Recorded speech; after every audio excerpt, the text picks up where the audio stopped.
Assalamualaikum warahmatullahi wabarakatuh. Kembali lagi kita bertemu di channel Demit Raung yang akan menceritakan kepada teman-teman semua kisah-kisah mistis, tragedi, dan sejarah kelam yang pernah terjadi.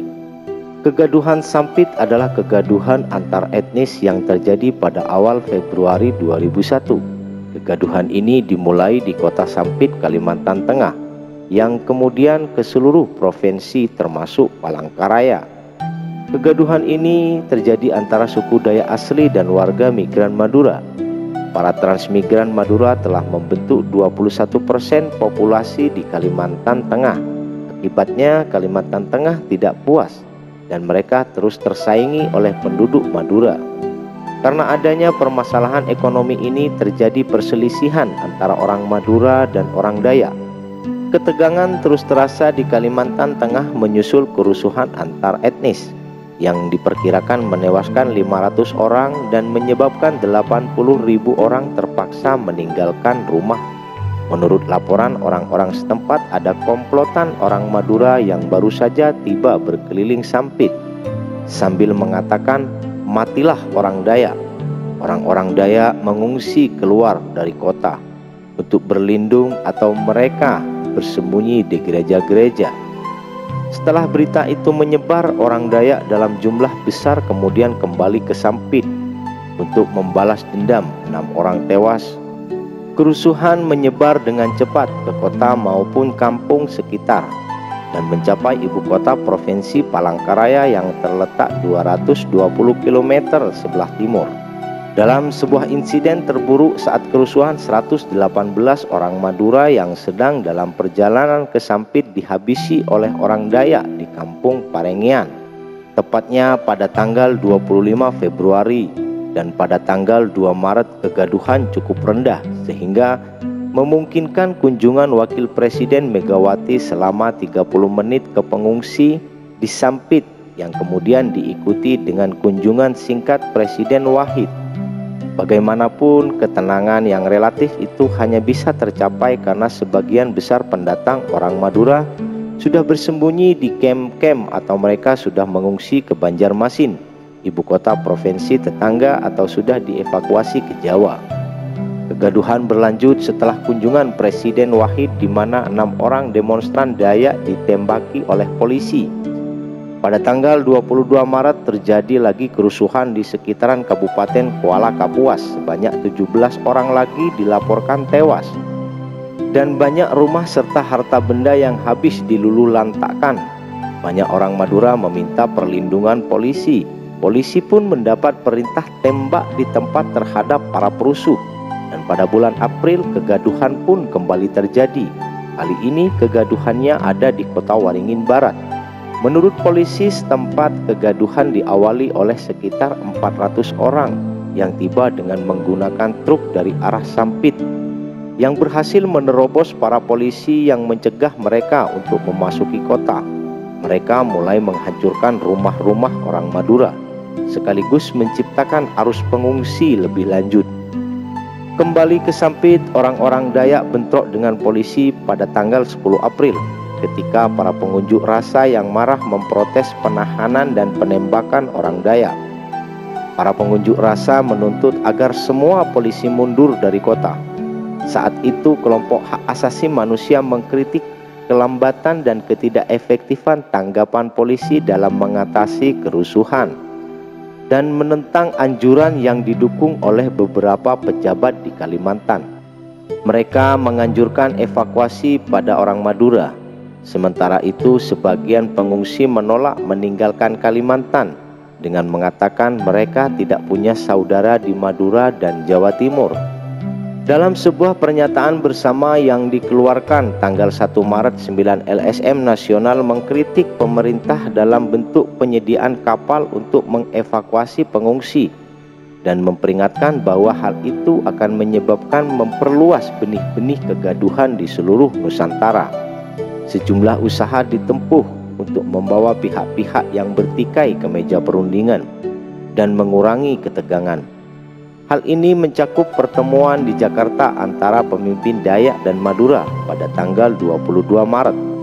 Lalu tercapai kesepakatan bahwa saat itu masih terlalu cepat untuk memikirkan kemungkinan pengembalian orang-orang Madura ke rumah mereka di Kalimantan. Dan pada akhir Maret orang Dayak ditunjuk menjadi kepala kepolisian daerah Kalimantan Tengah. Ia mengumumkan pembayaran denda adat dan upacara 3 hari untuk penembakan polisi terhadap orang Dayak yang menewaskan 4 orang. LSM dan kelompok mahasiswa juga mengadakan pertemuan. Mereka mengeluarkan pernyataan yang mendesak diakhirinya kekerasan dan menyerukan penyelesaian konflik melalui dialog.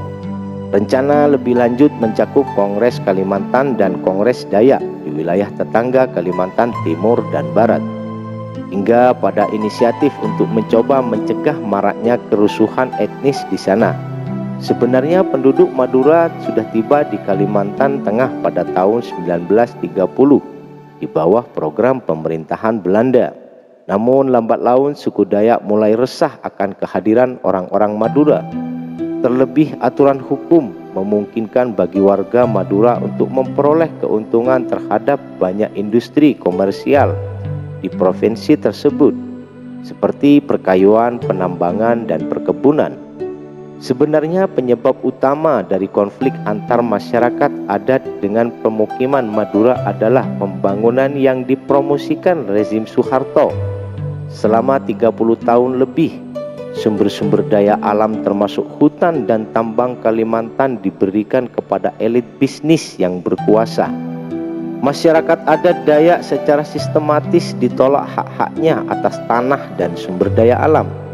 Mereka tidak punya jalan untuk menempuh langkah hukum dan mempertahankan hak-hak mereka, karena berdasarkan Undang-Undang Indonesia, hutan merupakan negara. Hutan tropis diubah menjadi plywood, triplek, dan kayu untuk diekspor atas nama bangunan. Sementara itu, Bank Dunia mendanai program transmigrasi pemerintah Indonesia selama bertahun-tahun. Dan dengan Bank Pembangunan Asia mendukung sistem tanaman industri yang tergantung pada pekerja transmigran.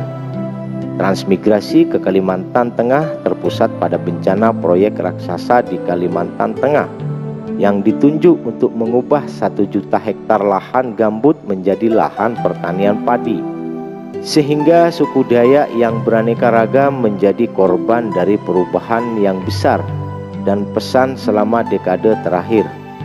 Gaya hidup tradisional sudah tersapu dalam 1 atau 2 generasi di kebanyakan tempat. Masyarakat Dayak tidak bisa lagi hidup dari perkebunan dan penambangan kayu kecil, karena banyak perusahaan kayu yang menebang kayu-kayu yang bernilai tinggi. Namun saat itu perusahaan di sana lebih suka menggunakan pekerja pendatang daripada orang Dayak.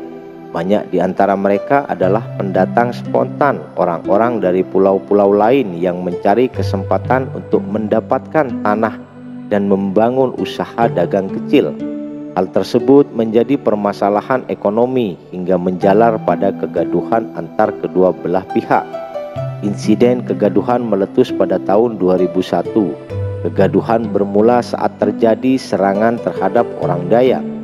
Menurut rumor, warga Madura lah yang menjadi pelaku pemusnahan orang Dayak tersebut. Dan tak lama kemudian orang-orang Dayak mulai balas dendam dengan memusnahkan rumah orang-orang Madura. Menurut Profesor Usop dari Asosiasi Masyarakat Dayak mengklaim bahwa pembantaian yang dilakukan suku Dayak semata-mata untuk mempertahankan diri setelah beberapa warga Dayak diserang. Disebutkan juga bahwa seorang warga Dayak dihabisi setelah terlibat dalam sengketa judi di desa Karangpangi pada 17 Desember tahun 2000. Situasi kegaduhan antar suku Dayak dan Madura pun diperparah dengan kebiasaan dan nilai-nilai yang berbeda antara keduanya. Seperti contoh, orang Madura yang kemana-mana bawa celurit membuat orang-orang Dayak beranggapan bahwa tamunya ini siap berkelahi. Padahal tidak seperti itu. Membawa celurit memang bagian dari adat orang Madura. Situasi pun semakin tegang setelah terjadi perkelahian di sebuah tempat hiburan di desa pertambangan emas Hampalit. Kala itu seorang artis Dayak bernama Sandong meninggal akibat luka di lehernya. Kejadian ini kemudian membuat keluarga dan kerabat Sendong sangat marah. 2 hari setelah peristiwa tersebut, 300 warga Dayak mendatangi lokasi tewasnya Sendong untuk mencari sang pelaku. Namun mereka tidak berhasil menemukan pelaku. Hingga akhirnya mereka melampiaskan kemarahan dengan merusak 9 rumah, 2 mobil, 5 motor, dan 2 tempat karaoke orang Madura. Hingga pada Februari 2001 suku Dayak berhasil menguasai Sampit. Kala itu polisi menahan seorang pejabat lokal yang diduga menjadi dalang dalam kegaduhan tersebut. Pejabat lokal diduga membayar 6 orang untuk menjadi provokator dalam kegaduhan. Dari konflik Sampit ini setidaknya 100 warga Madura dihabisi oleh suku Dayak. Konflik Sampit sendiri mulai mereda setelah pemerintah meningkatkan keamanan, mengevakuasi warga dan menangkap para provokator. Hingga pada akhirnya dibuatlah perjanjian damai antara orang Madura dan orang Dayak. Kemudian untuk memperingati perdamaian itu dibangunlah sebuah tugu perdamaian di Sampit. Dari catatan sejarah di atas, saya tidak bermaksud untuk menyinggung pihak manapun. Namun saya berharap semoga kegaduhan antar suku seperti ini tidak pernah terulang lagi, karena akan banyak orang-orang yang menderita. Mari sama-sama kita jaga persatuan dan kesatuan Indonesia. Sekian cerita yang bisa saya ceritakan. Semoga video-video yang saya buat bisa menambah pengetahuan atau hanya menjadi sebatas hiburan untuk teman-teman semua. Assalamualaikum warahmatullahi wabarakatuh.